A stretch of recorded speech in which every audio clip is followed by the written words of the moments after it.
Podjetje Biosistemika je bilo ustanovljeno leta 2010 kot spin-out Nacionalnega inštituta za biologijo z namenom razvoja tehnoloških rešitev za potrebe v znanosti. Danes zaposlujemo že približno 50 sodelavcev in naša glavna trga sta tržišče Amerike in pa Evrope.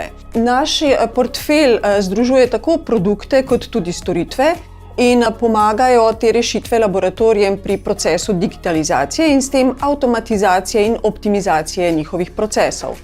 Do sedaj Biosistemika trajnostne strategije ni imela vpete v svojo vizijo in strategijo podjetja.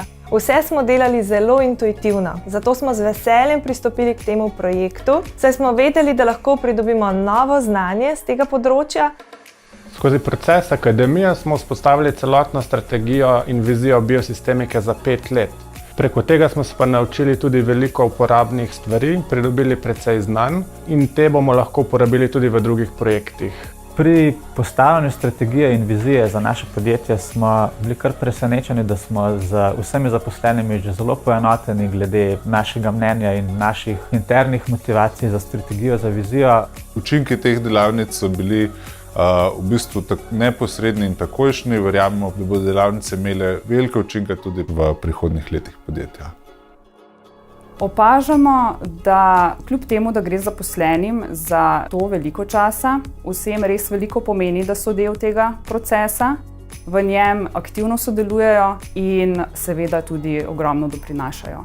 Zelo smo hvaležni za vso pomoč, ki nam ga je tekom procesa nudila naša izbrana strokovnjakinja dr. Adriana Rejc-Puhovac. Kadarkoli smo se začeli vrteti v krogu, nismo vedeli, kako naprej, nam je vedno znala pomagati.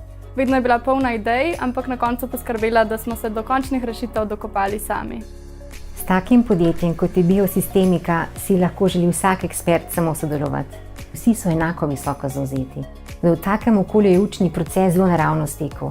In temeljni izziv za mene je bil, da kalibriram razumevanje, kaj je trajnostni razvoj, vloga trajnosti v takem podjetju in da razumejo, koliko tega materijala že je, koliko produktov, procesov že stoji in ta proces pripravljanja strategije je pripravil format in vsebino, da so znali to zgodbo pravilneje povedati.